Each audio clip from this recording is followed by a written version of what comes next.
Marie Rosen. I'm Salish Pandare.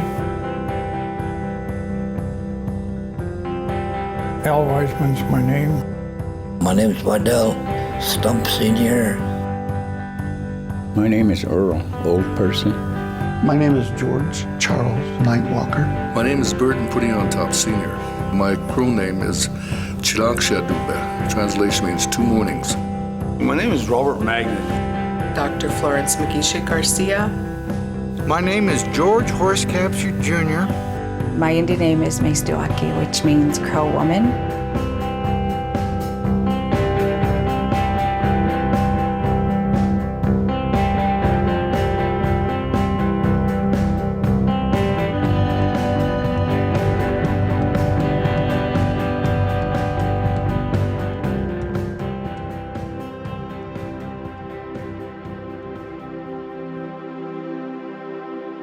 Native people have an appreciation for the landscape and the land, and they've taken care of this land for a long, long time.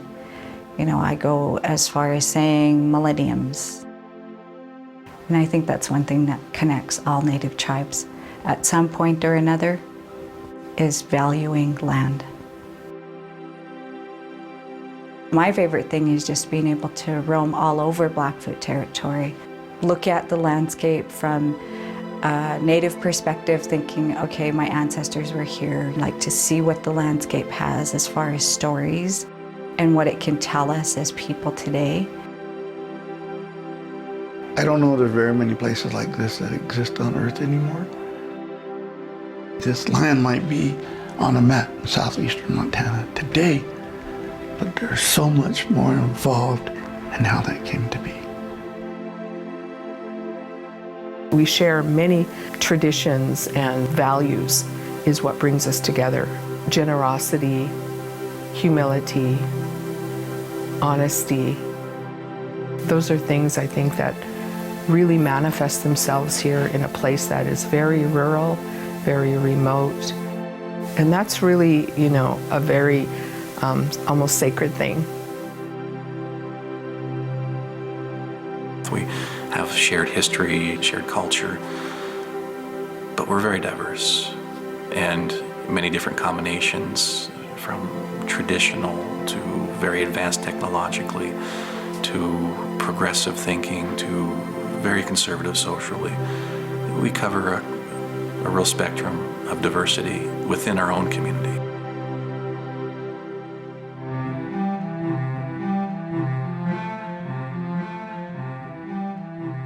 What I always hope to see is that my people have the ability to understand the elements of nature, what role they play in my survival, my people's survival, particularly the up-and-coming generations, the young people.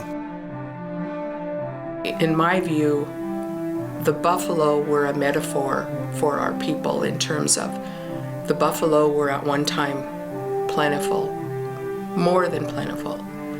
And they lived their lives and they provided life to our people.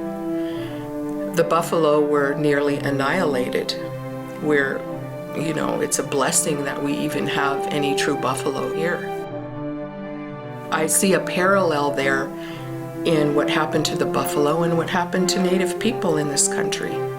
You know, Native people, you know, at one time roamed free, lived their lives the way they wanted to, and were almost annihilated. And now we're coming back just like the buffalo. So that to me is something that just brings me so much hope.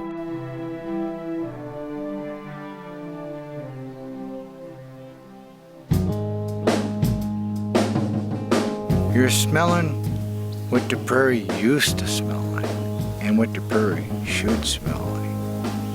Close your eyes. Find a little time to sit back in the sun. Open up your mind. It's cool. If you're really lucky, sometimes I'll give you a glimpse, like I show you a slideshow of how things were.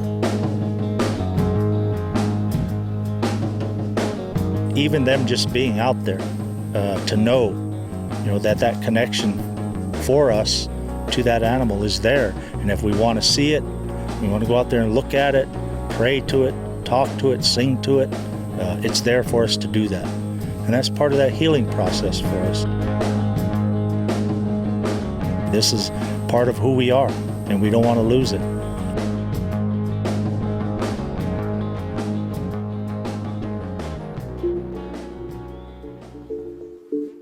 I envision my people having a better understanding of their way of life, both language and ceremony and song. We were always taught by our elders to be proud of who you are and what you are, because we are what we are until we die. I admire a lot of our young people. They want to go back and try to revive those things. Today, when we put up our lodges, it's an opportunity for families to share with their children and grandchildren those traditional stories, that they know who they are as people. It is our way of celebrating the past into the new. I want our ancestors to realize that we're doing something good here. It's something that they died for, that eventually is going to have positive results. It's important for us as Indian people to continue to teach and to share what we have, so that hundreds of years down the road, they're still baking camas in the pit. They're still speaking our language.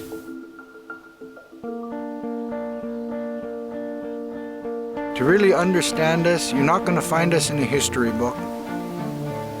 You're not going to find us in a museum. You might find the remnants of us, but you ain't going to find us.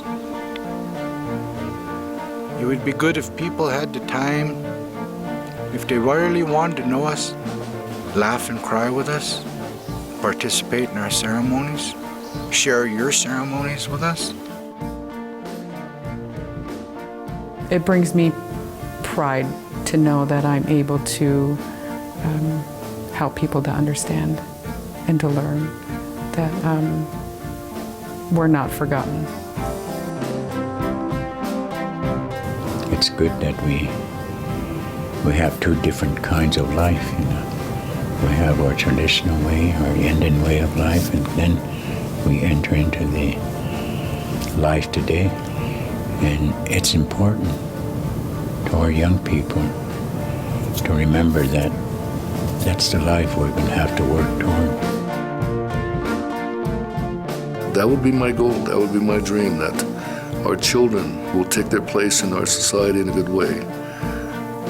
If the foundation is solid, that foundation engulfs our language, our spirituality, then they can build on that. Our life is good, and it can be good. It's up to us individually.